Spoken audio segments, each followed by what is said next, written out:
Hello and welcome to the video. In this video, I will show you some of my favorite mods for Minecraft.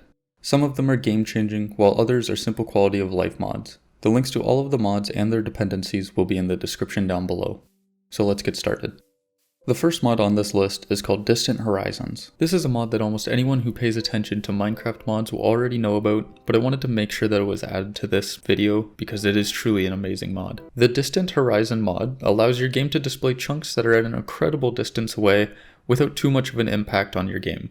Using this mod in conjunction with performance mods like lithium, sodium, and others will make the game playable even for older computers that you might think wouldn't be able to run such an amazing mod. This mod gives an incredible amount of customization based on your computer needs. It obviously has the low, medium, high settings, but it also allows for in-depth customization for each and every little setting.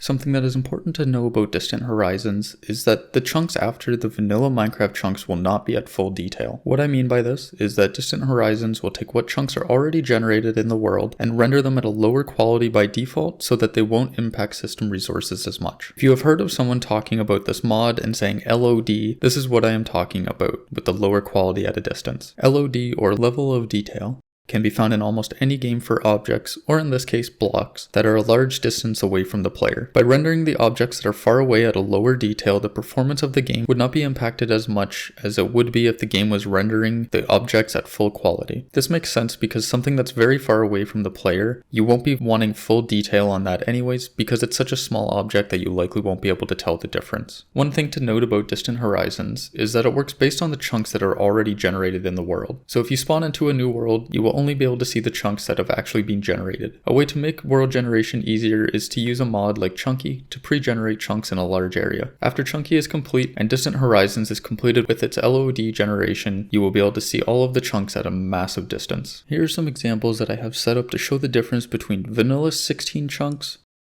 vanilla 32 chunks, vanilla 32 chunks plus Distant Horizons set to 128 render distance,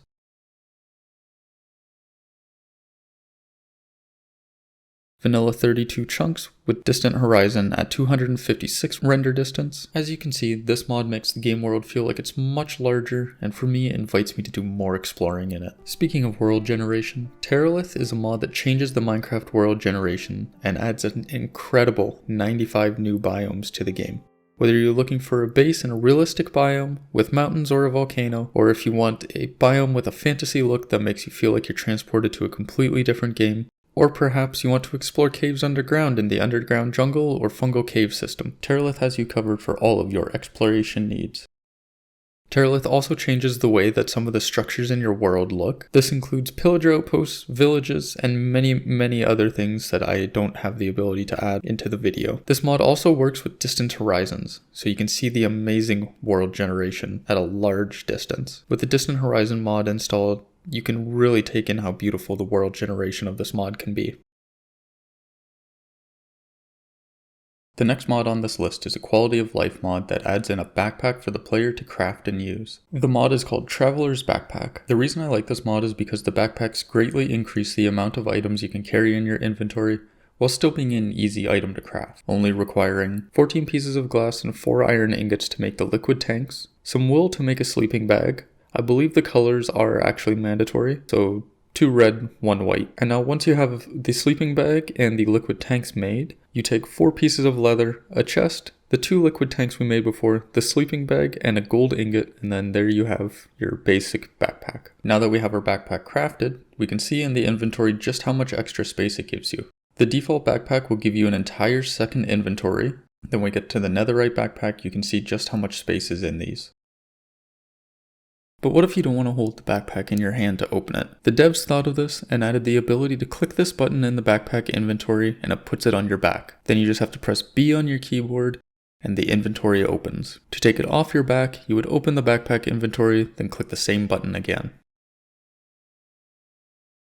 To upgrade the backpack, make a blank upgrade by using 6 leather, 2 liquid tanks, and a chest.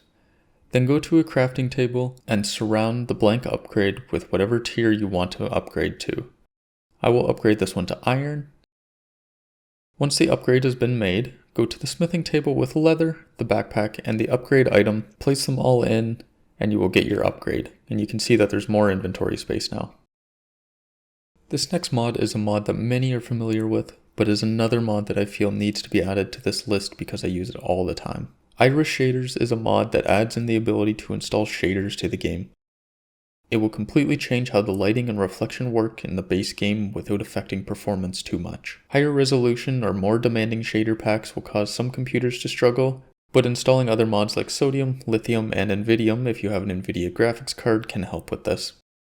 There are a plethora of shader packs that you can download from many sites like Modrinth and CursedForge, but the shader that I like to use the most is called Complementary Reimagined. It's my favorite out-of-the-box shader pack because I don't feel like I need to change or adjust any settings in it when I first install it. When used with other mods like Terralith or Distant Horizons, it really brings out the brilliance of Minecraft and what can be accomplished with mods.